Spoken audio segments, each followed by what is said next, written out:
자, 민법 연습 2 제11회 사례 문제에서 시작하도록 하겠습니다. 오늘은 조금 첫 번째 문제 같은 경우는 구체적인 계산까지 나오기 때문에 조금 어렵긴 하죠. 여러분들 이렇게까지 자세하게 시험 문제가 나올 가능성은 높지는 않습니다. 이제 기록형 문제처럼 이렇게 사실 나온 측면이 있어서 어쨌든 여러분들이 이 문제에서는 약간 좀 여러 가지 쟁점들도 포함하고 있고 특히 이제 가액배상의 경우에 어떻게 가액배상 금액을 산출해야 되는가라는 부분들이 좀 이제 종합적으로 녹아 있는 그런 문제라고 볼 수 있습니다. 자, 하나씩 한번 내용들을 살펴보도록 하죠. 자, 채권자인 갑은 A에 대해서 1억 원의 채권을 갖고 있었고요. 1억의 채권을 갖고 있었습니다. 그리고 이 이자는 월 1%였고요. 근데 1억 원의 채권을 담보하기 위해서 물상보증인인 Y 토지에 대해서 근저당권을 취득했는데요. 이 근저당권이 5,600만 원이라고 했으니까, 그러니까 최고액이 5,600만 원이라고 했으니까 결과적으로 5,600에 대해서 우선 변제권이 확보돼 있다. 이렇게 이제 여러분들이 생각하면 되겠습니다. 자, 그 다음에 A는 X 토지를 소유하고 있었는데요. 그 X 토지에는 B의 명의로 근저당권이 설정되어 있습니다. B 명의로 근저당권이 설정되어 있습니다. 그러니까 결국은 B도 채권자이고 갑도 채권자이겠죠. A의 채권자가 되겠죠. 근데 어쨌든 B라는 채권자는 X에 대해서 근저당권을 갖고 있는 채권자입니다. 채권 최고액을 3천만 원으로 하는 여기서 이제 최고액이 3천만 원이 되는 것이고요. 이렇게 돼 있고요. A는 갑에 대한 채무의 변제가 어려워지자 을에게 X를 매도하였습니다. 그래서 매도하고 을 명의로 소유권 이전 등기가 맞춰졌고요. 자, 이 사행위가 있었던 시점이 언제냐라고 하면은 2009년 10월 1일 날 사행위가 있었던 시점이 됩니다.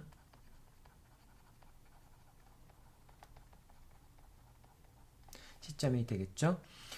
자, 그 다음에 그 을은 자신한테 넘어온 다음에 그 다음에 3천만 원을 변제하고 지금 뭐 피담보 채권액은 3,200만 원이었는데 최고액이 3천만 원이니까 제3취득자 같은 경우에는 이제 저당 목적물에 대한 소유권을 취득한 사람을 제3취득자라고 얘기를 하잖아요. 그러니까 을 같은 사람이 제3취득자에 해당하게 되겠죠. 제3취득자에 해당하는 을은 이제 채권 최고액 또는 360조에 의해서 이제 지연배상 1년분에 한정하는 그냥 일반 저당권이라고 한다면 그 1년분에 한정하는 것까지의 피담보 채권액을 변제하고 저당권의 말소를 청구할 수 있거나 근저당권 같은 경우에는 채권 최고액까지만 변제하고 근저당권의 말소를 청구할 수 있게 되겠죠. 그래서 을은 최고액인 3천만 원을 변제하고 비명의의 근저당권을 말소를 한 겁니다. 자, 그런데 갑은 X 토지에 대해서 매도한 사실을 알게 되고 그래서 이제 사행위 취소송을 제기를 합니다. 그래서 갑은 이제 을을 상대로 해서 사행위 취소송을 제기를 하는데 첫 번째 A와 을 사이에 맺어진 매매 계약을 취소할 것을 청구하고 그 다음에 을 명의의 등기를 말소할 것을 청구하는 것이죠. 등기의 말소를 청구하는 소를 제기했습니다. 자, 이렇게 되면은 이제 뭐 여러 가지 얘기들이 나오겠지만은 한번 이제 이 문제를 풀어보면은 일단 기본적으로 갑이 을에게 사행위는 성립하게 되겠죠. 지금 여기서는 뭐 A가 X를 을한테 처분했는데 그때 당시 피담보채권 첫 번째 이제 사행위 성립 부분부터 살펴보죠.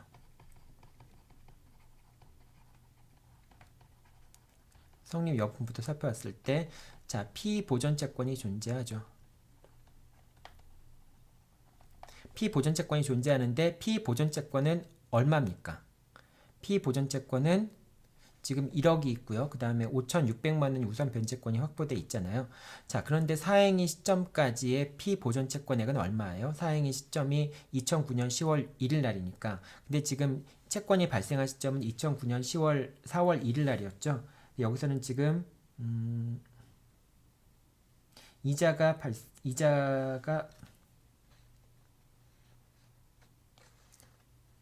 2009년 4월 1일부터 이자를 지급하지 못하였다라고 돼 있으니까요. 예, 이자를 지급하지 못하였다고 돼 있으니까 A는 이자를 지급하지 않은 거죠. 그러니까 결과적으로 2000 뭐 채권이 성립하자마자 이제 이자를 지급하지 못한 거니까 결과적으로 이제 2009년 10월 1일 시점에서 지연 손해배상 금액은 600만 원이 되겠죠. 매월 1%의 지연이자가 발생한다라고 당사자가 약정을 했으니까 결과적으로 2009년 10월 1일 시점에서의 피보전 채권액은 1억 600이 되는데 그 중에서 얼마만큼의 우선 변제권이 확보가 돼 있어요.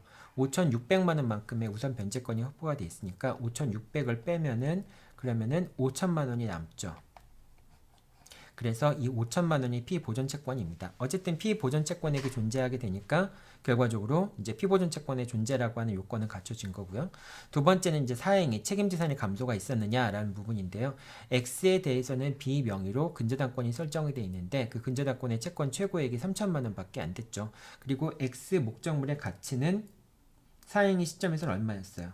X의 토지의 가치 시점은 1억이었죠. 1억이었는데 채권 최고액인 3천만 원의 근저당권이 설정되어 있었으니까 결과적으로 7천만 원의 공동담보 가액이 남아 있는 거잖아요. 책임재산이 있는 거니까 X를 처분한 것은 사행이라고 볼 수 있습니다. 그러니까 일단은 피보존 채권의 존재와 사행이 존재가 되고요. 그 다음에 유일한 재산을 처분하였으니까 채무자의 사회 의사도 당연히 인정이 될 테고요. 그 다음에 뭐 다른 요건들 다 충족이 되니까 이제 결과적으로 사행의 취소 요건은 갖춰졌다라고 볼 수 있고요. 여기서 이제 사행위가 있었으면 안날로부터 1년 내에 사행위 취소 소송을 제기를 해야 되는데 사행이 알게 되었다는 시점이 2009년 11월 1일 날 그 X를 매도한 시점을 알게 되었고 무자력이라는 점을 알게 된 것은 2009년 12월 1일 날이었잖아요. 그런데 이제 사행의 취소 소송을 제기한 것은 2010년 2월 소송을 제기한 것은 2010년 4월 1일 날이었으니까 당연히 1년 내로 이제 제척기간 내에 소송을 제기한 거니까 제척기간 자체는 문제가 되지 않겠죠. 자, 그러니까 이제 실제법적인 요건이라든지 또는 사행위 제척기간이라든지 그런 요건들은 다 갖춰졌으니까 사행위가 성립한다라고 하는 부분은 큰 문제가 되지 않겠죠. 자, 두 번째 문제는 그럼 원상회복을 청구를 했는데 지금 여기서는 을이 3천만 원을 변제하고 저당권을 말소했으니까 결과적으로 이걸 그냥 을 명의의 등기를 말소해서 원상회복을 시키면은 책임재산이 1억으로 더 늘어나게 되는 거잖아요. 원래는 3천만 원을 제외한 7천만 원만이 일반 채권자들의 채권을 담보하는 이제 책임재산인데 만약에 그냥 을 명의의 등기를 말소하게 되면은 뭐 1억이라는 책임재산이 다시 복귀되는 것이기 때문에 더 많은 책임재산이 이제 늘어나게 되는 결과를 가져오게 되죠. 그렇기 때문에 이 경우에는 원물 반환이 불가능한 경우라고 봐야 될 것 같고요. 봐야 되고요. 자, 그렇기 때문에 원물 반환이 불가능하기 때문에 가액 반환을 법원이 명해야 됩니다. 다만 그 원물 반환의 청구 취지 속에는 가액 반환의 청구 취지가 포함되어 있기 때문에 법원에서는 별도로 청구 취지의 변경이 없더라도 갑이 가액 배상을 원상 회복을 했더라도 즉 을명의 등기의 말소를 청구했다 할지라도 법원은 가액 배상을 명할 수 있다라고 하는 거고요. 자, 그럼 이제 가액 배상을 명하려면은 이제 그 가액 배상을 어떻게 산정해야 되는가라는 부분이 문제가 되는데요. 자, 일단은 이제 가액 배상 부분에서는 두 가지를 판단을 해야 되겠죠. 첫 번째는 이제 피보전채권액과 두 번째는 이제 공동담보 가액 두 가지를 확정을 해야 됩니다. 자, 그런데 여기서 이제 설명을 좀 보죠. 자, 피보전채권액 중에서 공동담보 가액을 먼저 산정을 하면요. 공동담보 가액은 9천만 원입니다. 이제 왜냐하면 그 변론 종결 시점에서의 시가가 지금 1억 2천이라고 얘기를 했죠. 변론 종결 시점의 시가가 1억 2천인데 그 중에서 지금 을은 이제 채권자들의 공동담보로 제공되지 않은 그 3천만 원이라고 하는 최고액 범위 내에서의 피담보 채권액을 일단은 뭐 설정이 돼 있던 거니까 그만큼을 사실은 이제 을이 변제해서 뭐 저당권을 말소시키긴 했지만 그만큼은 채권자들의 이제 그 채권자들을 위한 일반 책임재산이라고 볼 수 없기 때문에 3천만 원을 공제를 해야 되겠죠. 그래서 1억 2천에서 3천만 원을 공제한 9천만 원이 공동담보가액이 됩니다. 자, 그러면 이제 9천만 원이 공동담보가액이 되고요. 공동담보가액은 9천만 원이 되고요. 그럼 피보전 채권액이 얼마가 되느냐라고 하는 건데요. 아까 얘기했지만은 이 사행위 성립 시점에 피보전 채권액은 5천만 원이었죠. 이제 물론 이제 채무액은 채권액은 1억 6천이었지만은 그 중에서 5,600에 대해서는 우선 변제권이 확보되어 있으니까 5천만 원만이 이제 피보전 채권액이 되겠죠. 그래서 5천만 원이 피보전 채권액인데 이 사행위에서의 피보전 채권액은 변론 종결 시까지의 이자를 다 포함하는 금액인 거죠.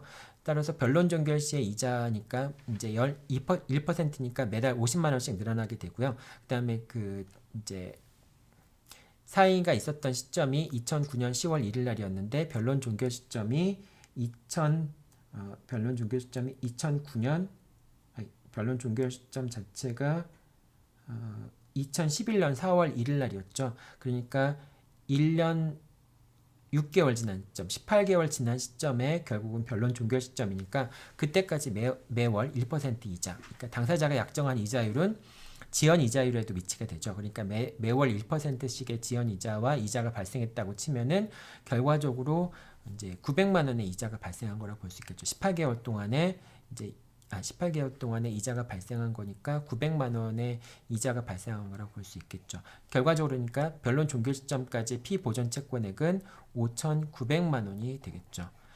자, 이게 이제 피보전 채권액이 되고 그다음에 9천만 원은 공동담보가액이 되는 거죠. 이 두 가지 금액 중에서 더 적은 금액을 이제 더 적은 금액이 가액 배상되어야 될 금액이니까 결과적으로 5,900만 원에 대해서 가액 배상이 인정이 돼야 되겠죠.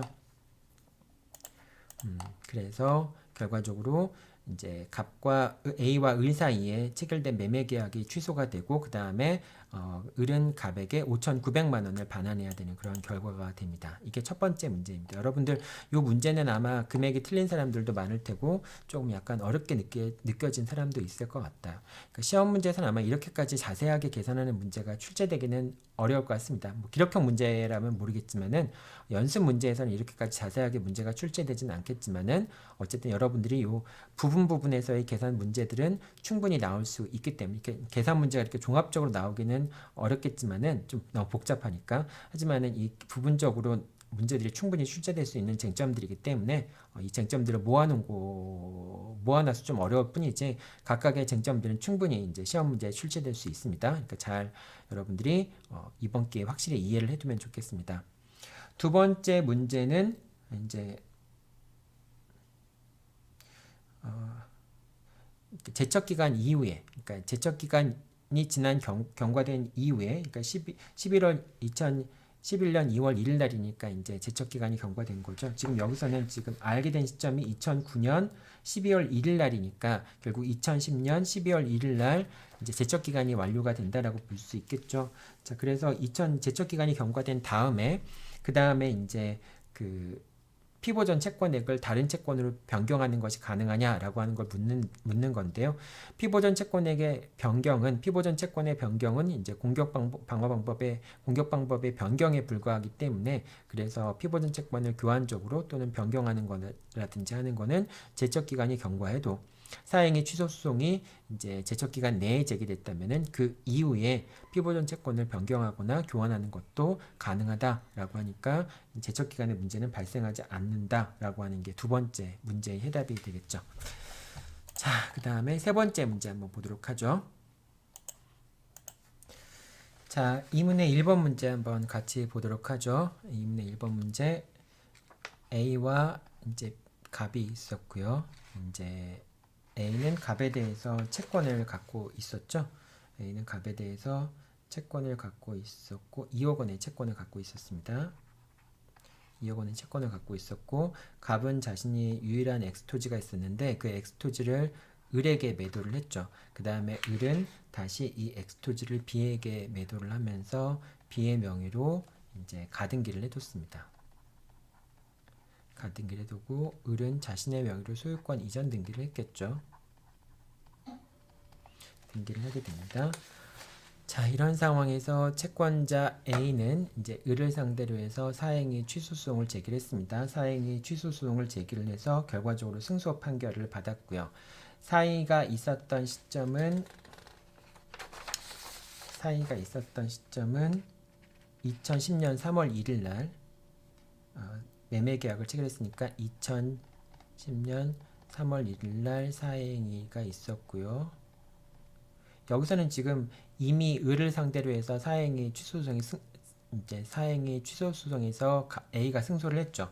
자, 그런데 어쨌든 이제 그 유일한 토지를 이제 갑이 을에게 매도했음을 알게 된 시점이 언제냐라고 하는 게 문제가 될 수 있는데요.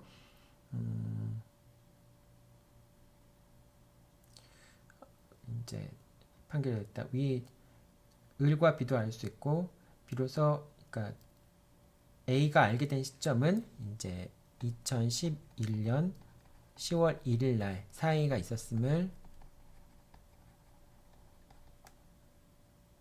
있었음을 알게 된 거죠. 알게 됨. 그러면 2010년 11년 10월 1일 날부터 1년 내에 사행위 취소송을 제기를 하면 되겠죠. 그런데 이제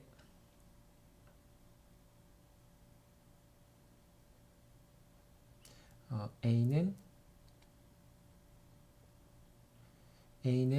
2011년 12월 1일 날 사행위 취소송을 제기한 거죠. 그러니까 당연히 이제 을에 대한 취소 소송에서는 2011년 12월 1일 날 소를 제기한 거니까 이거는 당연히 제척기간 내에 소를 제기한 거죠. 그런데 이제 B를 상대로 해서 가등기의 말소를 청구하는 소송은 언제 제기가 됐냐면은 2012년 12월 1일 날 소가 제기가 된 겁니다. 자, 그런데 두 가지 쟁점이 문제가 되죠. 첫 번째는 일단 알게 된 시점이 2011년 10월 1일 날이니까 제척 기간은 2012년 10월 1일 날이 이제 제척 기간이 되겠죠. 자, 그런데 이제 첫 번째는 을에 대해서 채권자 취소송을 제기해서 승소를 했다고 해서 그 효력이 B한테 미치는 건 아니죠. 따라서 B한테 별도로 또 사행위 취소송을 제기를 해야 된다. 그리고 당연히 B를 상대로 해서 사행위 취소송을 제기할 때는 당연히 그 B에 대한 이제 소송도 제척기간 내에 제기를 했어야 되는 거죠. 근데 여기서는 지금 제척기간 내에 제기하지 못했죠. 2012년 10월 1일 날이 제척기간이 끝나는 날인데 그 이후에 소를 제기했으니까 이제 A가 B를 상대로 해서 제기한 사행위 취소 소송은 이제 제척 기간이 도과됐기 때문에 부적법해서 각하가 돼야 되겠죠. 그리고 또 한 가지는 이제 A가 B를 상대로 해서 사행위 취소 소송을 제기를 하는데 사행위 취소 소송이라고 하는 것은 형성 소송과 이행 소송을 병합한 형태의 소송이죠. 즉 사행위를 취소하라라고 하는 형성 소송. 이제 법원의 판단에 의해서 계약의 효력이 없어지게 되는 뭐 상대적 효력이긴 하지만은 형성 소송과 그다음에 그 취소에 따라서 등기의 말소를 또는 원상회복을 하라라고 하는 이행 판결 두 가지 형태의 판결인 거죠. 이 판결이 병합되어서 소가 제기되는 경우가 일반적이긴 하지만 이 두 가지를 별도로 제기하는 것도 가능합니다. 그래서 먼저 사행위 취소 소송을 제기한 다음에 승소한 다음에 나중에 그거에 따라서 원상회복을 청구하는 소를 제기하는 것도 가능합니다. 다만 순서상으로는 먼저 형성의 소, 즉 사행위가 취소가 된 다음에야 비로소 원상회복을 청구할 수 있겠죠. 그러니까 각각의 소송은 별개의 소송이기 때문에 따로따로 제기할 수 하지만은 먼저 형성의 소, 사행위가 취소가 된 다음에 이행을 청구할 수 있으니까 사행위가 취소되지 않은 상황에서 이행을 청구하는 것은 안 되겠죠. 그래서 이 사안에서는 이제 1번 문제에서는 청구가 이제 그 당사자가 사행위가 취소되지 않은 상황에서 이행만 청구한 거니까 그 청구는 이제 지금은 각하됐으니까 이제 제척기간 도가로서 각하돼야 되겠지만은 만약에 제척기간이 준수됐다 할지라도 A가 B를 상대로 제기한 사행위 취소 소송은 이제 사행위가 취소되지 않은 상태에서 이행 청구만을 한 소송이기 때문에 결과적으로 기각이 돼야 되겠죠. 자, 따라서 B에 대한 가등기 말소가 이제 기각이 되기 때문에 결과적으로 각하가 되기 때문에 더 이상 이제 사행위 취소 소송을 제기할 수 없기 때문에 을에 대한 소유권 이전 등기 말소 등기 청구는 비록 사행위 취소 소송에서 A가 승소했다 할지라도 결과적으로 이제 집행이 불가능하게 되겠죠. 왜냐하면 을의 등기를 말소해 버리면 B의 가등기가 말소가 되니까, 그러니까 결과적으로 B의 가등기를 말소할 수 없다면은 을의 소유권 이전 등기도 말소할 수 없게 되고요. 다시 또 A가 을을 상대로 해서 이제 가액 배상을 청구하는 것도 허용되지 않겠죠. 그게 이제 2문의 1번 문제입니다. 자, 2문의 2번 문제 한번 보도록 하죠. 2문의 2번 문제도 아까 A가 있었고요. 그 다음에 갑이 있었고, 그 다음에 을이 있었고요. 자, 그런데 X가 이렇게 있었고요. X에 대해서 을과 매매 계약을 체결했고요. 근데 그 사행위가 있기 전에 X에는 갑이 이제 그 갑이 C로부터 금전을 빌리면서 C 명의의 저당권이 설정돼 있었습니다. 이 저당권의 피담보 채권액은 이제 피담보 채권액은 1억이었고요. 물론 이제 최고액이 1억 5천이었지만은 채권액이 뭐 1억이었으니까 이 1억을 기준으로 생각을 하면 됩니다. 이렇게 돼 있었고요. 그런데 을은 자신의 명의로 소유권 이전 등기를 마친 다음에 그 다음에 이제 C에게 1억을 변제하고 근저당권을 말소를 해줬죠. 그래서 C 명의의 근저당권을 이제 말소를 해준 겁니다. C한테 1억 원을 변제하고 근저당권을 말소를 해준 겁니다. 그 다음에 을은 다시 또 D의 명의로 이제 근저당권을 설정해 줍니다. D는 전득자라고 얘기할 수 있겠죠. 근저당권을 설정해 주고요. A는 을을 상대로 해서 사행위 취소 소송을 제기를 합니다. 그래서 매매 계약을 취소를 하고 이제 갑과 을 사이의 매매 계약을 취소하고 가액 배상으로서 2억 원, 이제 2억 원의 범위 내에서 이제 A가 을에 대해서 갖고 있는 채권액이 이제 2억 원이었으니까 아까 그죠? 2억 이제 갑은 A에 대해서 2억 원의 채권을 갖고 있으니까 그 2억 원을 지급하라라고 하는 사행위 취소 소송을 제기를 하게 됩니다. 자, 이런 A의 청구에 대해서 을은 뭐라고 항변을 했냐면은 뭐 이렇게 항변을 합니다. 지금 여기서는 이제 여러분들 사행위 취소에 관한 요건들이 다 갖추어진 상태에서 결과적으로 사행위 취소와 원상회복을 청구하고 있는 거니까요. 이제 유일한 재산을 처분한 거니까 결과적으로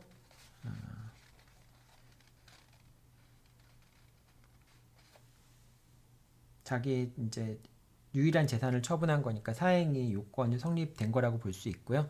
결과적으로 이제 뭐 피보전채권액과 그 다음에 사행위가 있었고 사회 의사도 있었고 책임재산 감소라는 것도 있었으니까 결과적으로는 사행위가 성립한 건 인정될 수 있고 사행위 취소, 갑과 을 사이의 사행위를 취소하고 가액배상을 청구할 때 가액배상을 어떻게 청구할 수 있냐라고 하는 점이 이 문제의 핵심이 되겠죠. 아까 이 1문의 1번에 살펴봤던 문제들하고 상당한 부분 겹치는 부분도 있죠.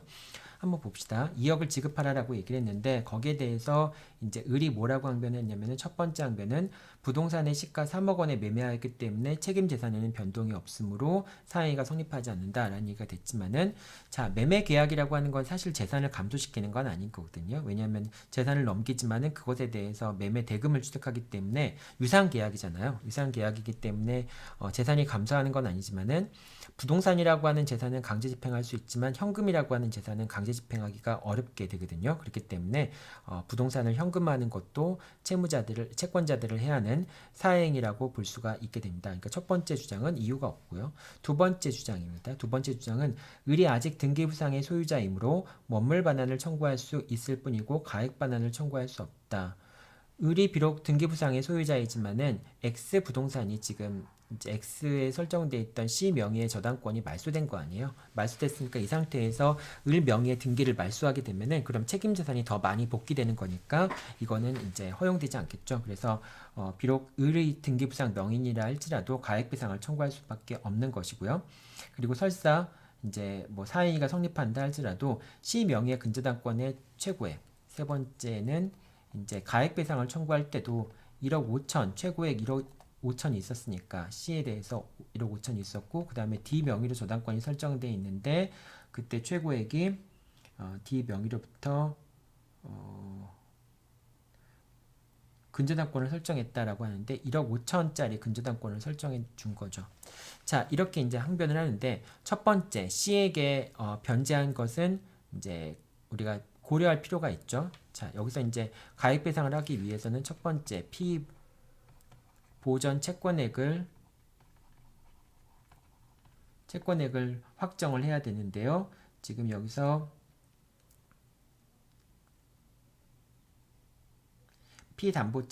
피담보채권액도 변동이 없었고요. 그 다음에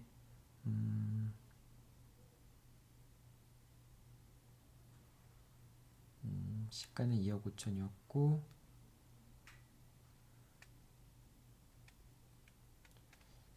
자, 그 2억을 차용하였다라는 부분에 대해서 2억에 대해서 잠시만요. 네, 여기서는 지금 피보전 채권액이 정확히 얼마인지가 나와 있지 않죠. 그러니까 2억을 빌렸다라고 돼 있는데 거기다가 이제 이자 같은 게 더 붙어야 되는데 지금 변론 종결 시점까지 이자가 붙어야 되는데 이자가 얼마가 붙었는지 지금 알 수는 없습니다. 하지만 그러니까 피보전 채권액은 2억 플러스 알파가 되겠죠. 자, 그 다음에 공동담보 가액은 이제 변론 종결 시점에 X 목적물의 시가는 2억 5천이었죠. 2억 5천이었습니다. 자, 그런데 그 X에 설정되어 있던 저당권은 이제 C 명의로 저당권이 설정되어 있고 그걸 을이 이제 1억을 변제하고 저당권을 말소했잖아요. 그러니까 그만큼을 빼줘야 되는 거고요. 지금 을의 입장에서는 1억 5천을 공제해야 된다라고 얘기했지만 1억 5천은 이 저당권의 채권 최고액이잖아요. 채권 최고액을 공제하는 것이 아니라 실제 이제 우선 변제권이 확보되어 있는 피담보 채권액을 공제하는 것이죠. 그러니까 이제 C 명의로 1억을 변제하면서 저당권을 말소시켰으니까 1억만큼은 채권자들의 일반 채권자들의 이제 책임 재산이 제공되어 있는 공동담보라고 볼 수 없겠죠. 그러니까 1억을 빼야 되겠죠. 1억을 빼야 되니까 공동담보가액은 1억 5천이 되겠죠. 공동담보가액은 1억 5천이 되고 그 다음에 피보전 채권액은 2억 플러스 알파가 되니까 더 적은 금액이 어떤 금액이 되겠어요? 더 적은 금액이 1억 5천이 되겠죠. 그러니까 1억 5천에 대한 가액 배상을 명해야 되겠죠. 그러니까 법원은 이제 갑과 을 사이의 매매 계약을 1억 5천 범위 내에서 취소를 하고 을은 A에게 1억 5천을 지급하라 라고 하는 판단을 내려야 하겠죠. 그게 이제 2번 문제입니다. 이제 2013년 변시 2문의 2 문제였는데요. 여러분들 이런 문제가 나올 수도 있으니까 좀 계산하는 방법. 여기서는 사실 이자 같은 거라든지 그런 걸 자세하게 이제 계산할 필요까지는 없었죠. 어쨌든 뭐 이제 이렇게 문제가 나올 수 있다라고 하는 걸 이해해 두고 여러분들 문제를 풀면 되겠습니다. 자, 여기까지가 2문의 2번 문제였고요. 자, 그 다음에 이제 2문의 3번 문제 보도록 하죠.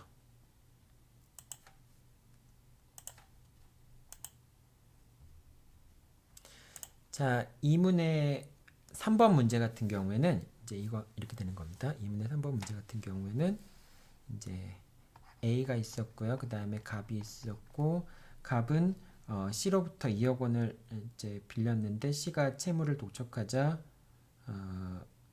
을에 대한 2억 원의 매매대금 채권, 을에 대해서 이제 2억 원의 매매대금 채권을 갖고 있었죠. 2억 원의 매매대금 채권을 갖고 있었고 C가 채무를 독촉하자 이제 이 매매대금 채권을 이걸 편의상 A 채권이라고 얘기할게요.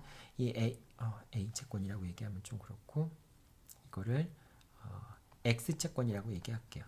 X 채권인데 이 X 채권을 C한테 양도를 한 겁니다. C한테 양도를 하고서 이제 양도를 하고서 그 통지가 을에게 도달한 거죠. 이제 매매대금 채권을 갖고 있었는데 그걸 이제 C한테 양도를 한 거였고요. 자, 근데 갑이 C에게 한 채권 양도가 사행이라는 걸 이유로 해서 지금 물론 이제 갑과 을 사이의 매매 계약 자체가 사행위가 될 수도 있지만은 어쨌든 A의 입장에서는 갑과 을 사이의 매매 계약이 유효한 걸 전제로 해서 그 매매대금 채권에 대해서 강제 집행을 하는 방법도 있잖아요. 이제 어쨌든 그런 상황인데 이 매매대금 채권을 책임지산인 채권을 C한테 이제 양도를 했으니까 그래서 A는 갑과 C 사이에 채권 양도 계약을 사행위로 취소를 하고 그 다음에 다시 채권 매매대금 채권을 갑한테 이전한다라고 하는 통지를 을한테 하도록 그렇게 이제 원상회복의 방법으로 채권을 다시 양도하도록 한 겁니다. 그래서 채권이 결과적으로 이제 매매대금 채권이 갑한테 돌아온 다음에 그 다음에 채권자인 A가 갑을 대위해서 을에게 매매대금의 지급을 청구할 수 있겠느냐라고 하는 거를 이제 물어보는 겁니다. 근데 아까도 얘기했지만 채권자 취소권, 그러니까 사행위 취소 소송 같은 경우는 상대적 효력만 있기 때문에 비록 갑이 을에게 매매대금 채권을 양도한 다음에 그 채권 양도 계약이 취소가 돼서 다시 갑한테 채권이 돌아온 것처럼 보인다 할지라도 여전히 C가 매매대금 채권의 채권자가 되겠죠. 채권 양수인이 되겠죠. 그렇기 때문에 C가 을에 대해서 매매대금의 지급을 청구할 수 있고요. 물론 거기에 대해서 을은 동시행 행변 같은 걸 할 수 있겠죠. 그리고 비록 사행위가 취소가 돼서 사행위로 채권 양도 계약이 취소가 돼서 갑이 이제 갑한테 다시 채권이 돌아갔다, 매매대금 채권이 돌아갔다라고 하는 통지가 이루어졌다 할지라도 갑은 그 매매대금 채권의 채권자가 될 수 없으니까 A는 그 매매대금 채권을 강제 집행하는 것은 가능하겠죠. 그러니까 A가 이 매매대금 채권에 대해서 다시 갑한테 돌아왔으니까 이거를 이제 전부 명령을 받거나 추심 명령을 받는 것은 가능하겠지만 그렇지만은 갑을 대위해서 이제 을에게 직접적으로 매매대금의 지급을 청구하는 소송을 제기할 수는 없다라고 하는 겁니다. 더 이상 갑은 매매대금 채권자가 아니기 때문에 그런 것이죠. 그래서 이제 이 3번 문제 같은 경우는 채권자 취소권, 사행위 취소 소송의 상대적 효력에 관한 그런 문제였습니다. 아까 이제 상대적 효력에 관한 게 법정지상권의 성립 부분과 그 다음에 그 채권 양도 같은 경우에 이제 채권 양도 계약이 사행위로 취소됐을 경우에 취소 채권자가 채무자를 대위해서 제3채무자에게 이행을 청구할 수 있겠는가라는 부분이 두 가지가 문제가 된다라고 얘기를 했잖아요. 그 중에서 채권 양도와 관련된 상대적 효력, 사행위 취소의 상대적 효력에 관련된 문제였습니다. 자, 여러분들 여기까지가 이제 사행위 취소였고요. 이제 내용이 좀 여러분들 문제를 풀기에는 5문제밖에 안 됐지만은 상당히 좀 어려웠을 거예요. 시간이 많이 부족했을 겁니다.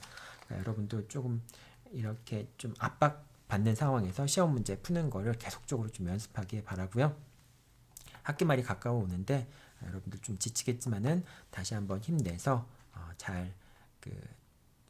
매 수업 시간마다 조금 내용들을 잘 정리하고 학기 말 좀 가서 막 급하게 하기보다는 지금부터 좀 서서히 잘 준비해 가기 바랍니다. 그리고 궁금한 거 있으면은 게시판에 올려주면은 내가 게시판 내용들 보고 답변 올리거나 또는 이제 화요일날 줌 수업 때 여러분들한테 답변하도록 하겠습니다. 네, 여러분들 수고했습니다.